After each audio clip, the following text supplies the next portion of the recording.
principal para que yo estudiara mi carrera de historiadora, de la cual estoy orgullosamente enamorada. Ahora bien, bueno, pues muchas gracias, maestra Olivia. Este libro que ven aquí, este hermoso, no es nada más una analogía acerca de las culturas mesoamericanas, sino también es un tesoro en vocabulario y es un compilador oriundo de aquí. Es el doctor Antonio Francisco Rodríguez Alvarado, quien en su momento se dio a la tarea de escribir. A mí me llama mucho la atención de que dentro de esta compilación también hay otros, cita muchos autores, pero en su mayoría no son historiadores ni antropólogos, son médicos. Y fíjense que hace algunos días, en otro proyecto que traigo, una misión, no es un proyecto, es una misión religiosa que traigo, llegué a la casa de una médico que precisamente es oriunda de Hueyapan de Ocampo, y me decía que le encantaba la historia, y me acordé de ella porque precisamente los médicos tienen esa loable labor de ir a regiones que incluso los profesores también lo hacen cuando los mueven en sus antes de llegar a sus bases, cuando los mueven en las entidades, en las periferias de las ciudades, ¿sí? Las pequeñas comunidades, y encuentran un gran tesoro. Y ella me decía, es que yo voy caminando y voy encontrando un tesoro histórico, y eso a mí nadie me lo va a platicar, a mí nadie me lo va a contar, yo lo estoy viviendo. Pues precisamente este médico se da a la tarea, el doctor Antonio Francisco Rodríguez Alvarado, de que no se queda con esa investigación médica, también va más allá, siente lo que el paciente dice, lo siente y lo transmite, porque no nada más eran las enfermedades, sino también la sociedad en la que estaba viviendo, y eso es sumamente importante. Cuando ustedes sientan esa sensación, valga la redundancia, que les están transmitiendo algo y lo están viviendo, escríbanlo. Este es el resultado. Este es el resultado. Es un compilador. De hecho, él lo dice: yo no soy un transmisor nada más, yo compilo, ¿sí? Esta obra precisamente incluye un amplio vocabulario de localismos, mexicanismos, modismos, etnología. A mí me hace quedar incluso chiquita, sí, porque él se dio a la tarea de ir más allá de una simple consulta médica, ¿sí? Ir a los corazones de las pequeñas sociedades, de las comunidades étnicas de la región de los Tuxtlas. Ahora bien, vamos a leer un fragmento para irme desmenuzando, porque veo mucho pequeño y me da mucho orgullo también transmitir esto a estos pequeñitos, pero hay que bajarnos un poquito para que ellos no se me distraigan y no se me duerman. Así que a lo mejor vaya un poquito más dinámico y más enfocado a los pequeños. Aquí dice que el pueblo Pipil es un pueblo indígena de los más, pero más antiguos, ¿sí? Ellos son descendientes de los teotihuacanos, de los toltecas. Estamos hablando de un periodo antes de la conquista, el periodo clásico, antes de que los españoles llegaran. Eso es muy común escuchar en las escuelas, sobre todo en lo que es la escuela básica, en la primaria. Escuchan hablar en ciencias sociales, bueno, yo ahorita creo que es historia y geografía, ¿no? Lo sitúan. Y entonces hay tres periodos, que es el preclásico, clásico y posclásico. Pues vamos a hablar del clásico exactamente. Este pueblo Pipil se establece en el altiplano central. ¿Cuál es el altiplano central? Bueno, lo que actualmente es la zona metropolitana, la zona donde es Estado de México, Ciudad de México, Querétaro, un poquito de Puebla, ¿sí? Un poquito por ahí de Hidalgo, un cachito de Hidalgo, ¿sí? Una región que tiene parte de esto también es lo que es la actual ciudad de Toluca, ¿sí? Entonces, en ese tiempo, pues no tenían esos nombres. En ese tiempo era el altiplano central, así lo ubican geográficamente en los libros de historia básica. Y entonces este pueblo pipil se asentó ahí y se vino caminando, dispersando. Acuérdense que en el periodo clásico, en la época prehispánica, aun cuando ya había el descubrimiento del cultivo, ¿sí?, de la siembra, muchos todavía eran nómadas. Entonces ellos en ese momento, al asentarse en cada uno de esas regiones, lo básico que querían encontrar eran tierras fértiles, y recordando así que nuestra tierra de los Tuxtlas, nuestra región, nuestra sultana de los Tuxtlas, es precisamente una tierra fértil. Y aquí hubo un asentamiento muy, muy peculiar. Cuando se asientan aquí, es muy importante decir que no se pueden confundir entre toltecas y teotihuacanos. Ellos ya tienen una identidad, así como cuando nosotros nacemos de papá y mamá, nosotros ya tenemos una identidad, ya no somos papá y mamá, incluso nuestros apellidos cambian, ¿sí? Es así como se hace el pueblo pipil. Además, que empiezan a cambiar la forma de cómo hablan, y curiosamente en la actualidad también sucede eso.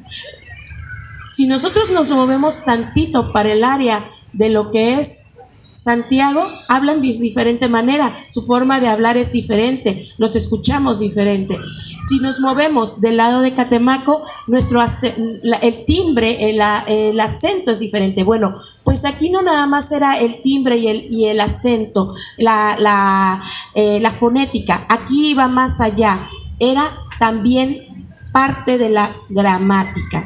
Ahora bien, de acuerdo a otro médico, que me da mucho orgullo mencionar, el médico Gonzalo Aguirre Beltrán, en paz descanse, él también al mismo tiempo también empieza a hacer sus investigaciones y habla acerca de una solidez política, ¿sí?, que haya en lo que son los pueblos pípiles, pero no tan fuerte como los señoríos más grandes.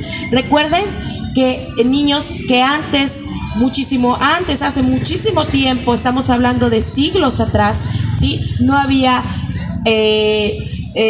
presidentes, no había alcaldes, no había nada de eso. Se hablaba en la época prehispánica de señoríos, es decir, una persona que estaba al mando de una pequeña entidad geográfica a la cual, bueno, ellos a su vez le rendían tributo y le rendían también lo que es servicio. Una cosa era tributo y otra cosa era servicio. Bueno, pues los señoríos precisamente se contemplaban así, y a su vez el pueblo pipil lo que hacía era irse asentando, pero prácticamente como de una manera como por debajo del agua, no eran visibles, ¿sí? ¿Por qué? Porque no era un pueblo muy grande, se fue dispersando con el tiempo, ya sea por matanzas, ¿sí?, por conquistas entre otros pueblos de la misma Mesoamérica, y así fue como llegaron también a Centroamérica. Al irse, hay una palabra que me llama mucho la atención, que estuve a punto de no comentarla, pero me gusta decirla: diezmados. La palabra diezmar significa que por cada 10 personas hubo uno que iba a morir. Entonces, ¿qué esto era lo que generaban las muertes?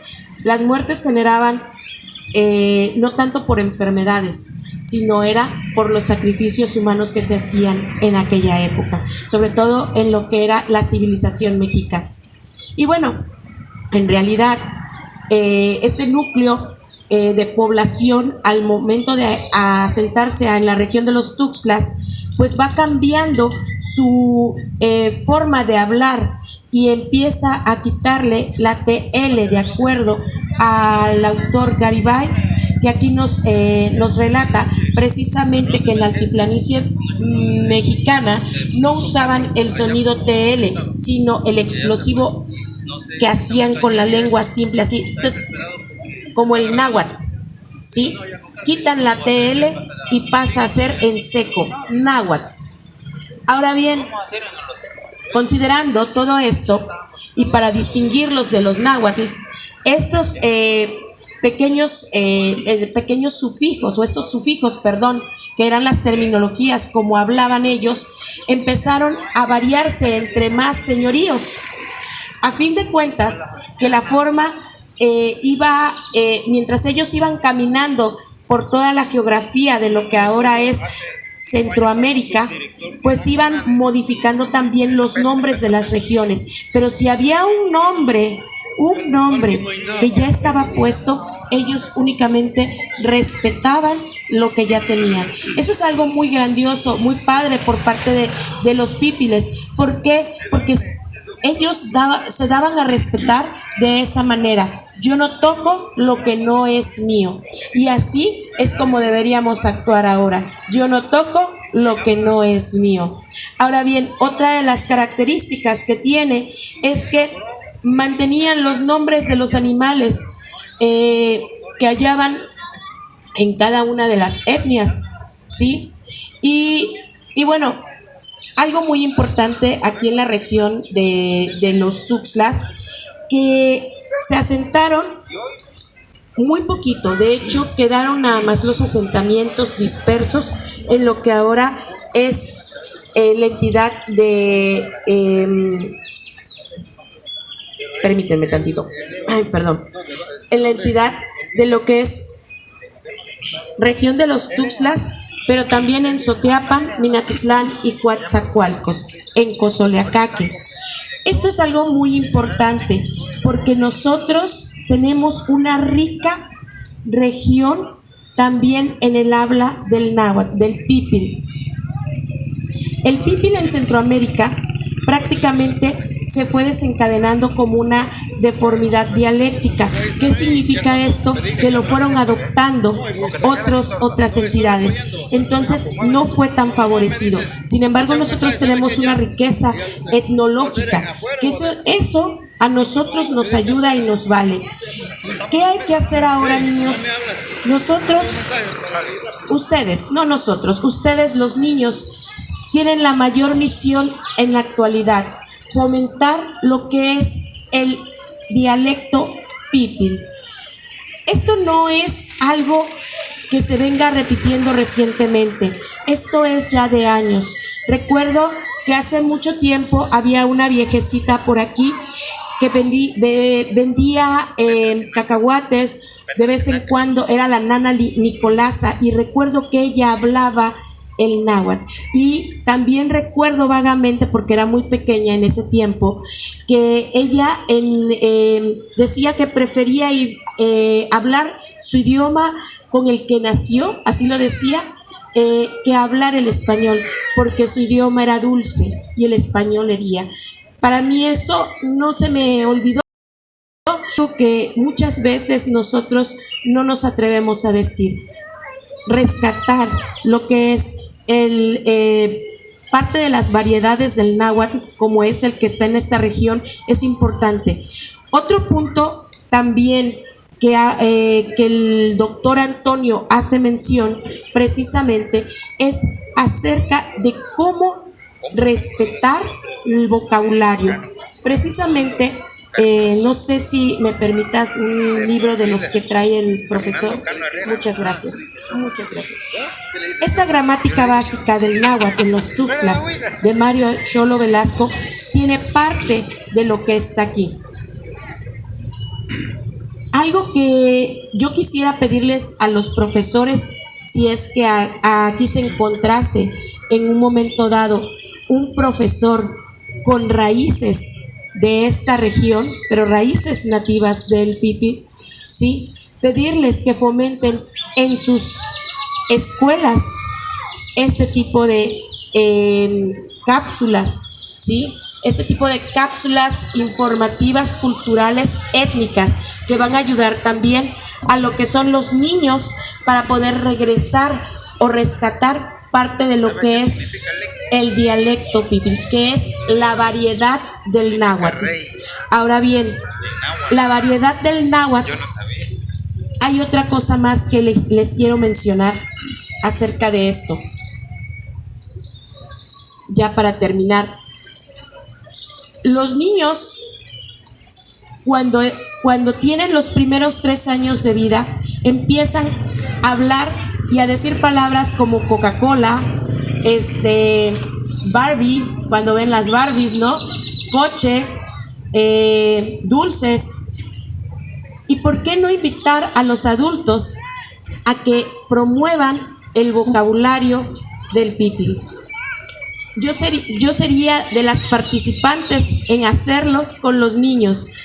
Los primeros 3 años de vida de los niños son importantes para fomentarles las raíces de nuestra región. Ahora bien, pues a mí me ha dado muchísimo gusto hablar acerca de esto, aunque sea a grosso modo, y tratando de darles a entender un poquito de lo que en la actualidad ya no hablamos casi, no olvidando que nuestras raíces, nuestras tradiciones son muy importantes para mantenernos como identidad de los Tuxtlas. Muchas gracias.